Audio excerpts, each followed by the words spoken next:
Hello po mga co-FW, mga ka-veggie food. Nandito po tayo sa pari-update po kayo sa bunga ng ating persimmon. Ayan, yung bunga ng ating persimmon. Ayan. Ayan. Not too bad. Kasi ngayong magdadalawang buwan pa lang po sa akin itong aking persimmon. Pagbuhat ng binili ko, eh may bunga na po siya. No? So worth it yung $126 na persimmon. Alam ko hindi pa na yung investment, hindi pa nililigaw ngayon. Makalipas ng 1 to 2 years makikita po natin kapag umabong po itong mga sanga ng ating persimmon. Doon po natin makikita na maraming bunga po talaga ito, no? Pero not too bad kasi may mga bunga na po talaga siya. Ayan po, yun.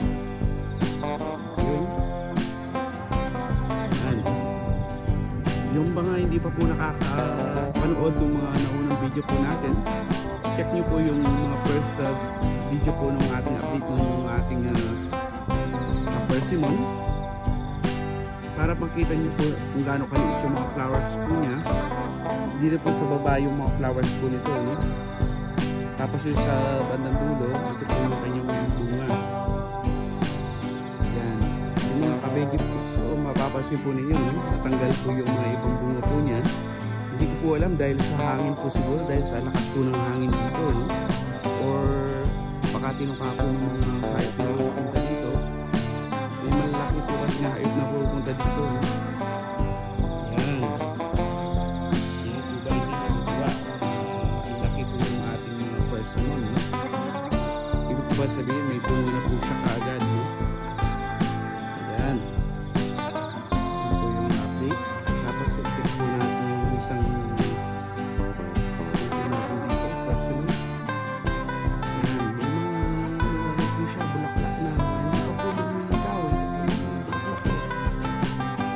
Mapapansin po ninyo, ganito po rin po yung ating persimmon na isa.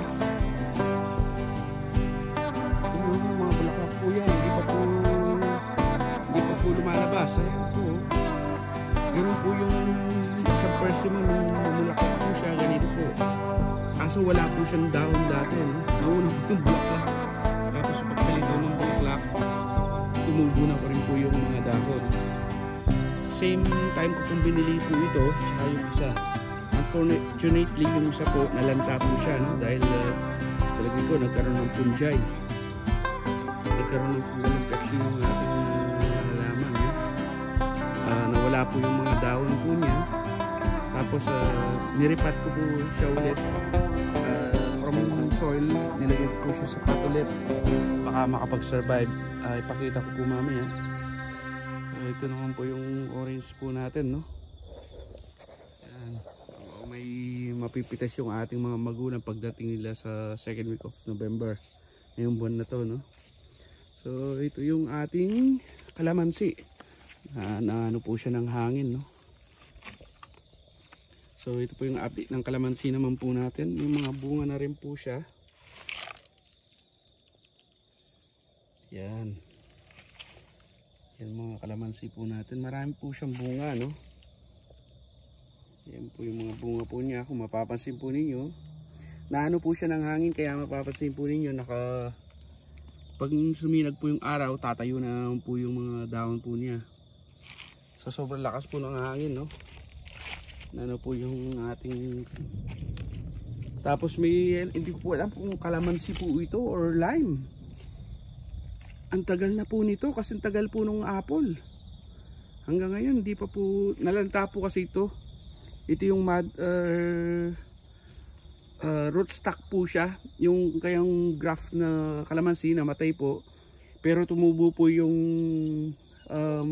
rootstock po niya.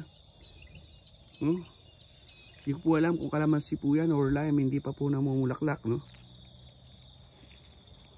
Tapos mayroon din po tayong drumstick o yung ito po yung ating malunggay. Ayan. Yung malunggay natin. Nagkaroon ng dahon na may bulaklak na. Nawa magkaroon na ng bunga kasi kinakain ko po yung bunga ng ano po natin, malunggay, no? Ayan, pinakamasustansya sa lahat ng vegetable. Mataas po yung sustansya, no? So yun po yung update. Tapos dito naman po yung ating mga apple. Mayroon pong firefly yung ating apple, oh. Mag-research po ako mamaya kung paano po, anong lunas pong mangyayari dito. Baka puputulin ko na lang po ito, tapos itatanim ko na naman po. Tapos i-graph ko na lang po yung natitirang mga ano po niya. Kasi ano po siya, firefly, oh. Mapapasin niyo po, nagkaroon siya ng firefly.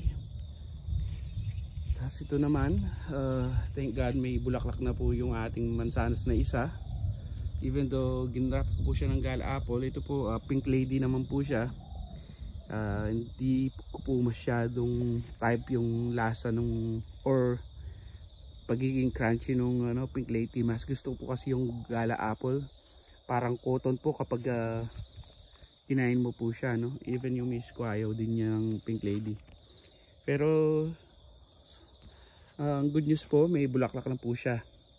May pang ano po tayo alternative, no? Kung sakaling may pupunta dito yung mga magulang natin, baka gusto nila yung yung pink lady na mansanas. Tapos ito naman po yung ating isa. Ito wala pa rin pong mga dahon. Hindi kamukha ng ito. Ayan ko kung anong klaseng apple to. Pink lady rin po siya, no? Ayan, may mga dahon na rin po, no? Tapos yung mga mansanas update po natin. Ito po yung mga mansanas po natin, no? Malalaki na rin po. Ayun. Yung nasa taas po, no? Malalaki na rin po. Ayan. Yung mga mansanas po natin, nahihinog na. Ayan. Ayan, no? Malaki na po yung mansanas natin.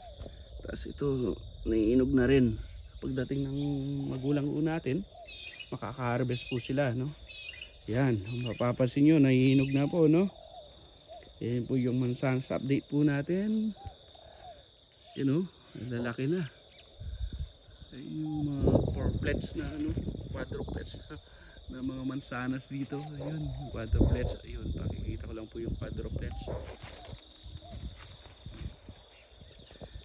Dito po, ayan, quadruplets. Yung sa ibang farm, tinatanggal po ng tinatanggal po yung dalawa para mapabilis po lumaki yung wala pong competition. Kaya tayo naman po, hindi naman po natin hinaano po yung competition dahil nga po personal consumption lang naman po ito, no? So ito po yung ating mga mansanas. So kung kayo po mga kabayan, mga ka-OFW na dito sa Australia, na sa Queensland, sa Western Down, pwede po tayong magtanim ng mansanas dito sa part ng Western Down, no? So mapapatubo po natin. Yan, medyo mataas lang po yung ating nasa 12 feet po yung taas ng ating apple na ito. Pero pwede po nating mapahinto yung paglaki niya, putulin lang po natin sa gitna, no? Para mag-branch out na lang po siya.